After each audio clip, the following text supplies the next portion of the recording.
Hi mga lalabs! Welcome back to our channel, and for today's video, napakaganda ng panahon mga lalabs. Yes, kasi nga ang ganda ng panahon, tapos ang init, parang ang ganda talaga ng salubong para sa 2024.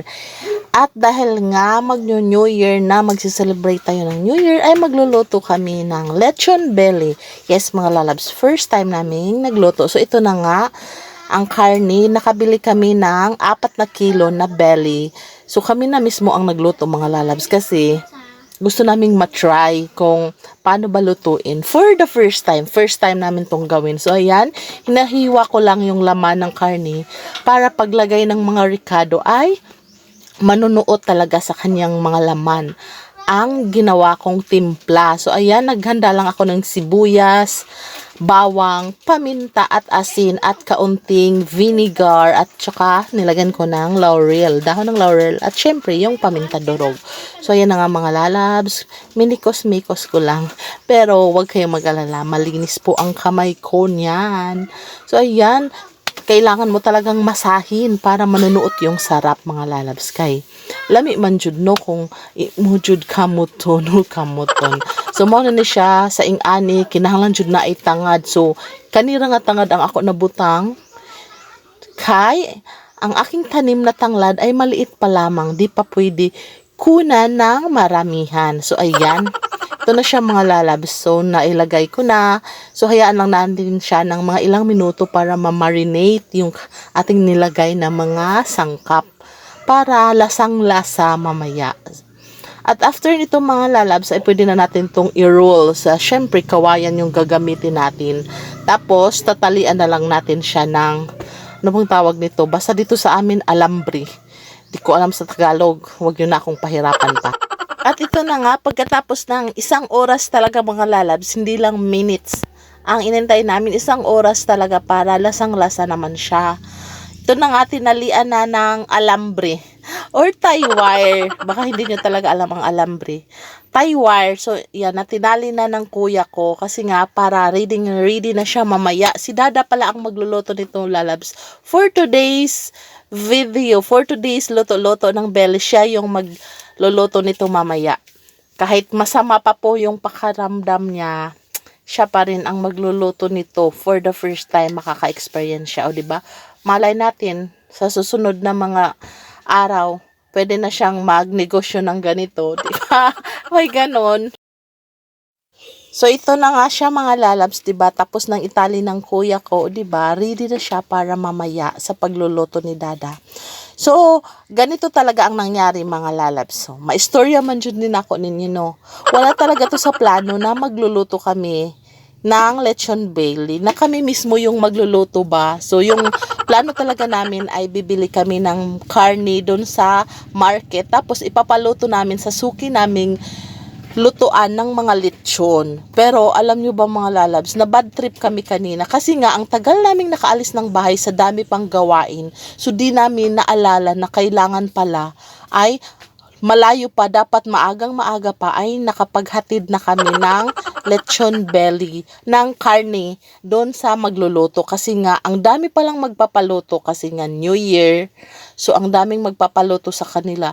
So ang daming pinuntahan namin na mga nagluluto ng mga lechon, hindi na talaga tinanggap yung ipapaluto namin mga lalabs. Kaya nga ito, si Dada na lang mismo ang nagluluto. Pero nawala naman yung bad trip namin kanina. Kasi nga, naisip namin, siguro way na nga to na tayo na mismo ang magluluto. Makaka-experience tayo ng kung paano magluto ng lechon belly. Kasi sabi ng iba, madali lang naman daw. Kasi hindi naman to whole lechon na medyo pahirapan tapos matagalan pa maluto. Ito ay kaunti lang naman, so 4 kilos lang. So madali lang daw tong lutuin. So ayan na nga mga lalabs, nagpapaapoy na si Dada. Bumili nga pala kami ng uling na gagamitin namin. Bali 10 balot na tig 10 peso yung presyo. At andyan nga yung pamangkin namin na bata, tumitingin siya kay Dada. Sabi ko sa kanya, tingin ka lang dyan. Huwag mong gayahin si Dada na ng apoy kasi yung bata bawal maglaro ng apoy, para sa matanda lang yun. May ganon. At isasalang na nga namin ang aming lechon belly. So ito na siya mga lalabs. Isasalang na natin sa apoy. Sa umpisa mga lalabs, kailangan yung apoy ay nasa gilid lang. So, nasa gilid yung baga para hindi sunog yung ating belly. Sunog tapos hilaw pa sa gitna, 'di ba, yung loob. So, kailangan talaga sa gilid lang yung baga or apoy tapos dahan-dahan siyang maluluto. Parang expert sa pagluluto ng belly. Tapos mga lalabs, ang ganda ng panahon, ang init ng panahon talaga, sumasabay sa init ng nilulutuan ni Dada ng belly. Sa time na yan, nagre-reklamo na siya kasi sobrang init daw, baka pagdating mamaya pati siya luto na. Idi wow! Sabi ko nga sa kanya, upo-upo ka lang dyan, relax lang, isipin mo lang na apoy lang ang kalaban mo, ang init ang kalaban mo, diba? Humingi na nga siya sa akin ng wipes, kasi nga pinapahid niya sa kanyang kamay at mukha, kasi nga yung singaw ng apoy ay ang init-init daw na pumupunta sa kanyang katawan, o diba? Nakapagpapainit ng katawan pala ang pagluluto ng belly. Ay ganon. Tapos ito na mga lalabs, flex ko sa inyo ang aking mga halaman, no, 'di ba? Ang ganda din naman ng area ng kanyang nilutuan kasi nga nandyan yung sa harap yung aking mga halaman at ang yun na nga masyado nang mausok. At ito, habang nagluluto siya, ay hindi naman siya papapigil. Nag-live din siya. Nag-live kasi nga wala daw siyang magawa para maibsan yung init. Kasi init na siya. So ayan, nagbago na ang kulay ng ating belly mga lalabs. Nagiging na siya, brown.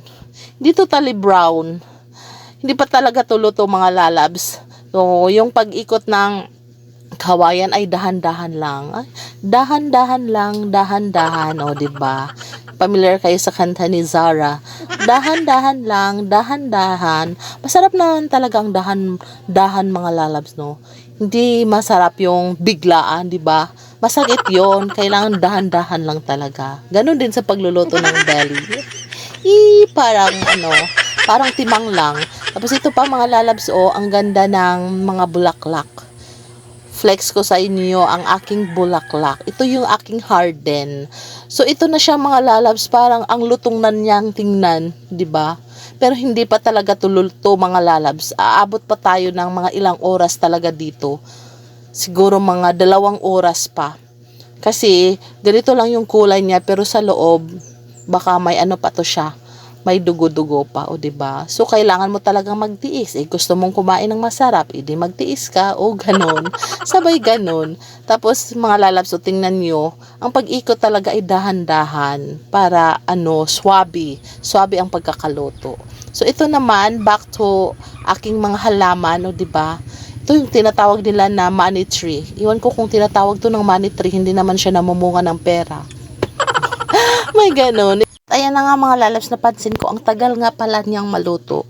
Iwan ko dun sa mga lutuan talaga ng lechon kasi yung gamit nila ay machine na talaga. Machine na ang nag-iikot-ikot ng kanilang mga lechon doon. Kakaiba dito sa atin kasi nature na nature. Nature na nature. So, ayan na nga mga lalabs, ang ganda ng mga halaman. Flex ko sa inyo ang aking mga halaman. Ito ay wakiniki. Iwan ko, hindi naman to galing sa Japan. Bakit wakiniki ang tawag? O, diba? Ang ganda niya. Nag-iiba ang kanyang kulay.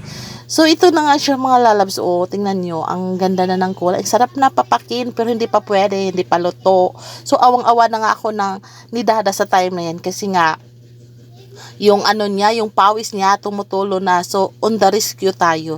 To the full support tayo. Binigyan ko siya ng towel at ako pa ang nagpahid talaga. Hindi ko na lang pinakita sa inyo kasi alam nyo na, baka sabihin nyo, ang landi-landi ko. Ahay, ganun. May lang mga lalab. So, ayan, dahan-dahan sa pag-iikot kasi hindi daw pwede yung madalian. Masakit yon, yung biglaan. Dapat dahan-dahan lang. Sa lahat ng bagay, kailangan dahan-dahan lang. Diba? So, ganun. Hindi din ako nagpahuli. Nagluto na din ako ng aking dangdang Q. Saging, dangdang yung tawag dito sa amin kasi inaano mo sa apoy, dinadangdang. So ayan, ang sarap. So, 'di ba, may menu din ako, may ambag din. Tapos ito na napansin ko, palapit na ang gabi kasi umiilaw na ang aming solar Christmas light. Umiilaw lang to kapag nakapag-detect na siya ng kadiliman. So ayan, madilim na nga. So nakita niyo mga lalabs, ang dilim na sa paligid. O, diba? Naabutan na tayo ng gabi. Siguro sakto to, alas 12. Alas 12 pa ito maluluto. Ay, ang tagal. Wag naman. So, ayan, mga lalab, si Dada, pawis na talaga siya. Amoy usok na siya ng time na yan. Ito na, yung ilaw. Diba? Umiilaw na, ang dilim na ng paligid. Diba? Ganun pala. Kailangan talaga pagluto nito maya ay nanamnamin ang sarap kasi nga ang hirap pala magluto nito At ito na nga mga lalabs ang matagal na paghihintay. Luto na ang ating lechon belly alarans. O diba ang sarap ng pagkaluto ng lechon belly kasi nga dahan-dahan. Balik na naman sa dahan-dahan. So ayun mga lalabs ang lutong ng kaniyang balat. Ang sarap nito mamaya talaga. Kakain talaga ako ng marami nito, lalong-lalo na ang nagluto. So, ayan. Ang ganda ng kanyang pagkakaluto. Sure na sure ang sarap nito, diba mga lalabs? So, ayan. Happy siya kasi nakaluto na siya ng lechon belly at inilagay na nga namin sa lalagyan. At ito na siya. Kainan time na mga lalabs. Diba ang sarap tingnan. So hanggang dito na lang po. Maraming salamat sa inyong panonood sa aming mga video. At sana hindi kayong magsawa na sumuporta sa amin. See you in our next vlog. This is the Florence saying goodbye and God bless everyone.